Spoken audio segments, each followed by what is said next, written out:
It's the Cornerman Radio, Barzini and Boxingeye. This is the fight I want to see at the middleweight division. Daniel Jacobs versus Jermall Charlo. These two fighters are going to be ducked by everybody in the division. Billy Joe said he's not going to fight Jacobs. I don't see Canelo fighting Jacobs.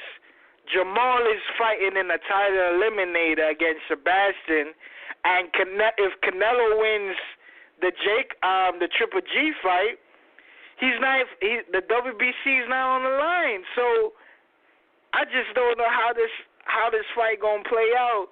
But the one fact is none of these guys is gonna get anybody. I think they should fight each other. You know what I'm saying? I seen Jermall talking shit saying I'll beat Triple G and Jacobs the fuck up. The both of them. So if he got that same attitude, I want to see it. I don't want to see no Sebastian and Charlo. I want to see Charlo and Jacobs right now. But I know we might get it maybe late fall or early next year. I just can't wait, man. Sign me up. The WBC got Jermall ranked number 2 and Jacobs ranked number 3 in the WBC. I think if Canelo wins that fight with Triple G, the both of them are going to fight for the vacant title. Jacobs and Jermall Charlo. I just don't know who's going to win this fight. It's a warrior-style fight. They don't got nobody else. Nobody going to fight them, so they might as well fight each other. They're going to be forced. So let's get it out of the way, man, and see who comes on top. What's your take on it, Boxingeye? Yeah, man. Jermall, he's climbed up another division. And you got Badu Jack, who's climbed up another division. Probably two of the best fighters that are new to weight classes. But my opinion now is get right in the lion's den. If you're moving up to that weight class, okay, Heiland is a good, go get that WBC eliminator out the way. Let's say Canelo wins and drops the belt. Al Heyman can work something out where you could fight Danny Jacobs for a belt. Everybody will be. I know Jermall. He already said what he want. He ain't afraid of nobody. He's the bad guy. Danny Jacobs can play the good guy role. You know, I beat cancer. I should have got the. You know, I feel like I beat Golovkin.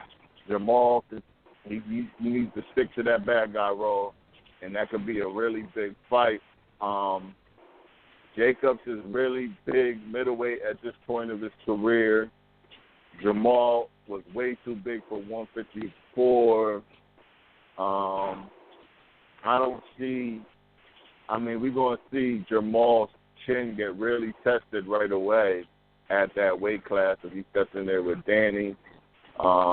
We've seen Danny knocked out, and knocked down. I think it'll be a chess match, though. Both guys think in the ring. Both got excellent trainers. Great jab. Good move. I think Danny has better movement. I love the fight. I don't even know who I could pick in that fight, to be honest with you. It would be so tough to call. I'd probably lean.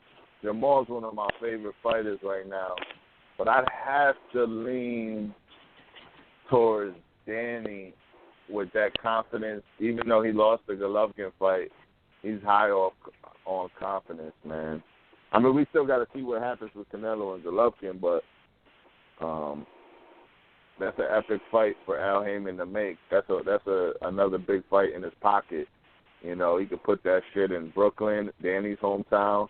Would Jermall want to play the bad guy going into, you know, if you're the bad guy, go into this dude's hometown and beat him up there. You know, the fight, Danny ain't going to go to Houston. So I think that's a fucking superb fight. I don't think it happens this year, obviously. I think we're a year away from really talking about that. But, yeah, sign me up. I call that an A fight, another A-plus fight.